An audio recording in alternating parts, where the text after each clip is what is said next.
General Scaparrotti, you have the benefit of now 4 years of service as commander of forces in Korea. Have you ever seen tensions this high? No, sir, I've not. And particularly in August, I think the tensions then with North Korea to, quote, semi-war status was the highest tension that we've seen probably since 1994. Strikes me that this that Kim Jong-un is even less reliable, obviously, than his father. So where do you assess this situation, and what more we should be doing to respond? And secondly, what is the next? I mean, what is your prediction in terms of what we might see next from the North Koreans, or is it just so unpredictable from your perspective? Thank you, Senator. First of all, I think Kim Jong-un has been clear that he intends to establish himself and wants to be accepted as a nuclear nation with a valid missile capability to deliver those assets. And of course, he claims he can do that today. He wants to be recognized as such. He said that despite international sanctions, that he'll continue to develop his nuclear and his missile capabilities. And despite our deterrence, as you've seen, he's continued to do so. So I think his calculus is, at this point, that those tests that he just conducted in January and February, that they were within his risk tolerance, that he could conduct those, and at some point in the future here, in the next 3 or 4 months, move beyond it, just as he has done in cycle of provocation and relaxation over time, which has been their norm. I do worry about his calculation being wrong at some point, and that's when I state that that's what I worry most about. His view of the world is a very isolated one, and given the way that he leads in terms of the brutal nature of his leadership, I'm not sure that he gets a lot of good advice, or at least critical advice, from those around him. I think you're pretty hesitant when you're around him to give any contrary advice also. Correct. That's the problem. I think we'll see increasing tension as we go into this training period coming up here in February and March. I think what we should do is to ensure that our alliance is strong, that we maintain our deterrence activities that we have there, particularly our large exercises here. There's no doubt in my mind that he knows of our capability and believes that he can't, defeat it. And I think stronger sanctions are very important from the international community. Well, excellent. We recently passed very strong legislation in the Senate. I appreciate that. I think that sets the stage for the sanctions piece. Thank you. Yes, ma'am. And especially with their so-called hydrogen bomb test and their rocket launch into space, do you see North Korea as a nuclear state, and if so, what does this mean for the U.S. and the UN? Well, they clearly have some nuclear capabilities. I'm not convinced that the bomb that went off was a hydrogen bomb, but they clearly have some degree of nuclear capability. I think they pose a very distinct and real threat, not only to peace and stability on the Korean Peninsula, but globally. As they develop their nuclear capability, and as I've said before, they're on a quest for nuclear weapons and means to miniaturize them and the means to deliver them intercontinentally. They pose a real threat to Hawaii and to the west coast of the mainland United States, and soon to the entire U.S.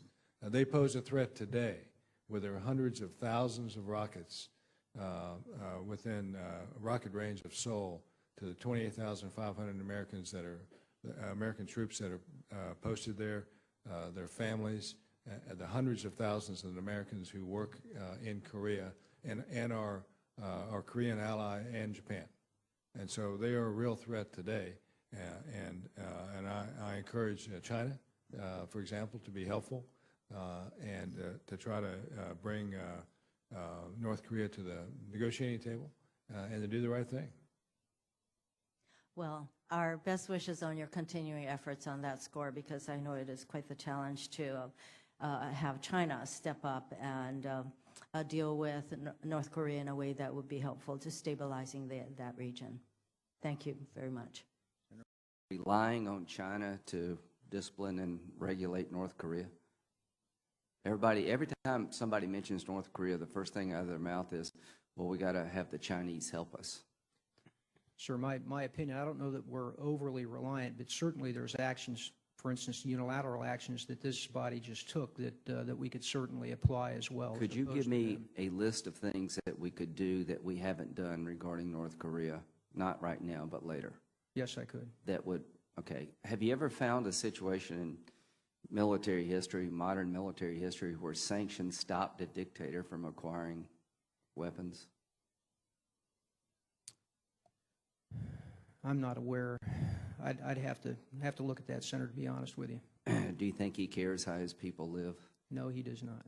Do you think if he had a missile that could reach the United States, he would actually use it against us?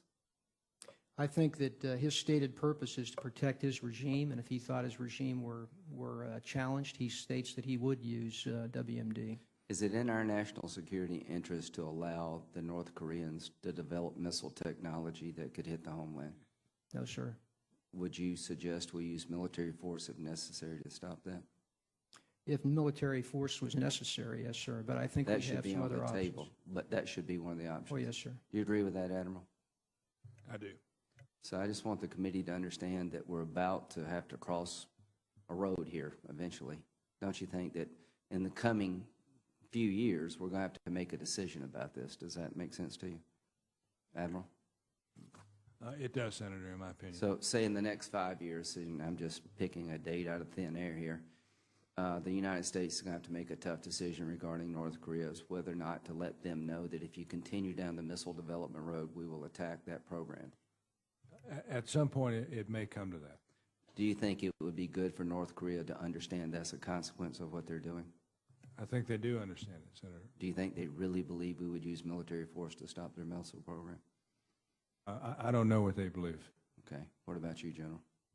Sir, I'd say the same. I think our difficulty is really understanding their Could we make it more calculus. clear to them? Is it possible to make it more clear to them? I think it is possible to make it more clear to them.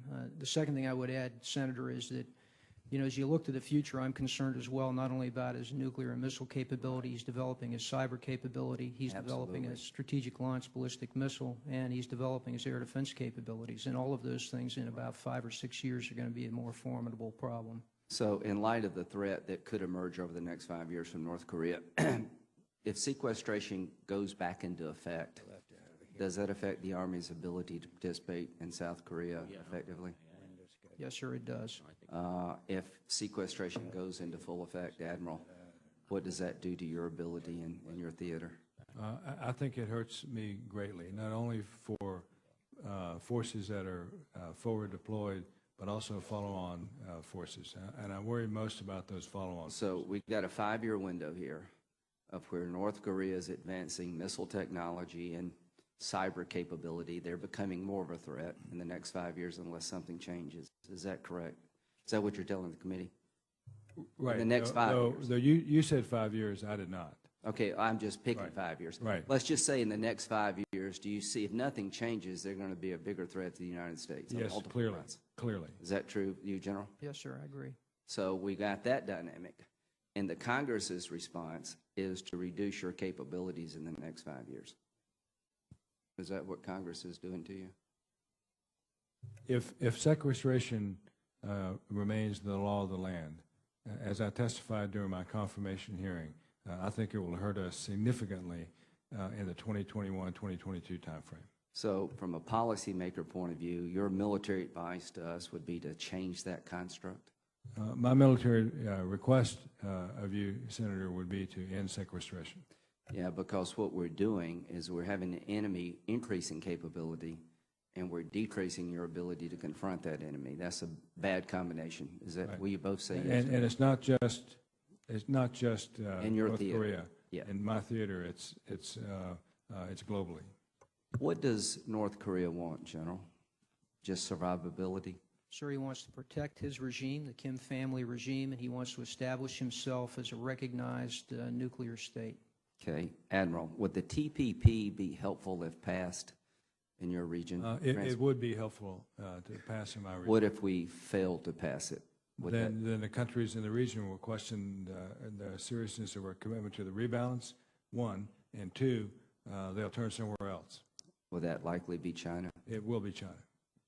Thank you both for extraordinary careers. Thank you both.